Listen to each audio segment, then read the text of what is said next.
Hello and welcome to a special edition of Ask Gary. We were able to grab a little bit of Gary's time so that we could help answer the questions that are coming from our employees and customers across a variety of channels. So Gary, thank you very much for taking a little bit of time. My pleasure. I want to go ahead and jump right in if that's okay. So I've got a few questions, but I wanted to start with, right now in time of crisis, what are your primary priorities as our CEO and chairman? Well, Linda, thanks for doing this, and thanks for all you're doing, and thank you all for all you're doing. Really appreciate all the hard work. I know that it's a really uncertain time, and that creates a tremendous amount of stress, but we're going to do the best we can to take care of everybody in this very difficult time. So, you know, you look around the world, we know the health crisis. And now we have an economic catastrophe, in our country and our cities where we live, and it's a huge concern for everybody. So we all have friends that have been laid off. You've got restaurants that are now closed, but what I'm grateful for at Southwest is that no one has lost a job, and everybody has a purpose. We've got a lot of customers. Even though there are far fewer, that are still very much dependent upon what we do for them. We are essential, and I don't take that for granted. I'm sure that none of our folks do. So in a time like this, I think the first thing we've just got to do is we just have to come to grips with the reality and get over the shock of the change. You know, it's incredible to think that today is March the 26th, and we've basically been dealing with this for less than a month. And it's just incredible to think how fast the world has changed. So we've got to come to grips with that first. And then it's, you relate to other companies, other industries, your friends. It's a matter of having cash. And so the first priority right here, once you've established that everything is safe, the first priority is just to make sure we have cash in the bank to be able to pay the bills. If we run out of cash, now we stop operating, and then no one has any opportunity to come back and fight another day. You know, so we have to operate safely. So we've been very focused on that, and as Linda knows, and many of you may know, we have an operations group that is meeting every single day to go through all the issues that have emerged and to try to anticipate what's going to happen next, and they are doing a superb job.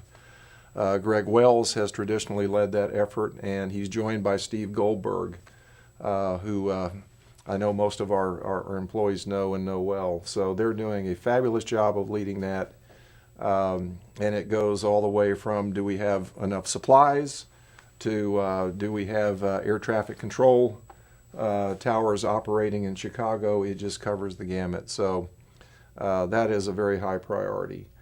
Of course, what has emerged as a priority is the federal government has taken center stage in trying to address the economic catastrophe here. So that's also a very high priority. And I've personally been involved with a lot of that those undertakings, if you will.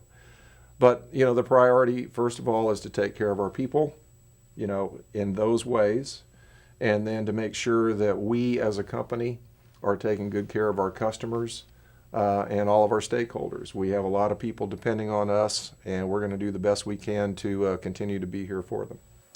So you mentioned that you've been spending quite a bit of time in Washington, D.C. We know Congress has been looking at a stimulus package. It's a dynamic situation certainly every day, but the way that we're looking at what could be in the stimulus package today, is that something Southwest Airlines wants to take advantage of? Will we be able to take advantage of? Well, a lot of thoughts on that front. First of all, I won't spend a lot of time on the process that the federal government's working through, but it's not done. Right. You know, it's still has to go to the House of Representatives, and assuming they also pass the same bill, then the president has to sign that. So there's still steps, and it could change. It's been a very dynamic process that the airlines have been involved with. I'm a firm believer in an economic catastrophe like this, that the federal government has to play a role. And I don't mean just for the airlines, I mean for the whole country.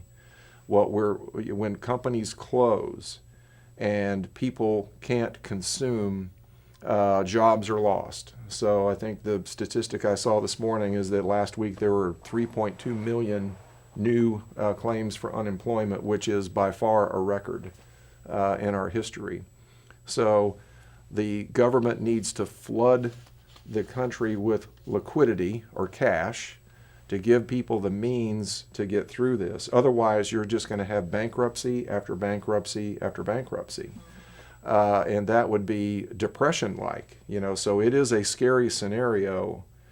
Fortunately, we live in the greatest country in the world who has the kind of resources that it can draw upon to get through a crisis. So that's sort of an overall thought. And then how do we fit in that as an airline? Well, airlines are among the industries that are suffering the most because people aren't traveling. And there are other companies right now in the economy that are actually doing well.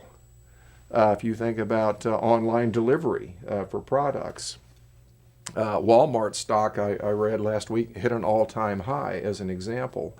Healthcare obviously is doing really well right now in terms of the business side of things. So it doesn't hit everybody evenly, but in terms of the difficulty, but certainly in terms of services, that sector which we would fall into is incurring significant damage. So we told our story to members of Congress, to the administration, what's happening within the airlines. I don't have to tell our people the load factors are at levels we've never seen. And I can assure you we're losing money on every single flight, and big money. So that can't be sustained indefinitely. So what the government would want to do then is offer money that's at least accessible and quickly and simply, and that's what we've been arguing for. The government does not want us to shut down because we're essential. People do need to move. And you just think about members of Congress that need to get either home or from their home back to Washington, D.C., and the needs go on and on and on. It may not be at the same numbers of travelers we had before, but we'll certainly shut the country down if we don't have a means to transport goods and people.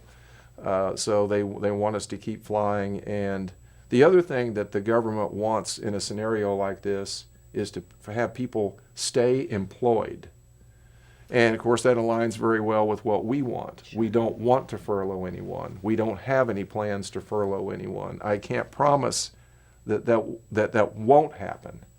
But certainly in an environment where we're really now living day by day, that's still a realistic aspiration for us, is to avoid that. So the government came forward with, if it passes, with a program that would offer grants at a cost, and then also loans at a cost. And I'm very appreciative of that, if it passes, because it gives us another option. We have opportunities to raise capital in the private markets, and now we also have that opportunity with the federal government. We're going to work hard to make a commitment not to furlough people anyway, but the government grant program could prove to be something that gives us a lot more confidence, that we can follow through with that.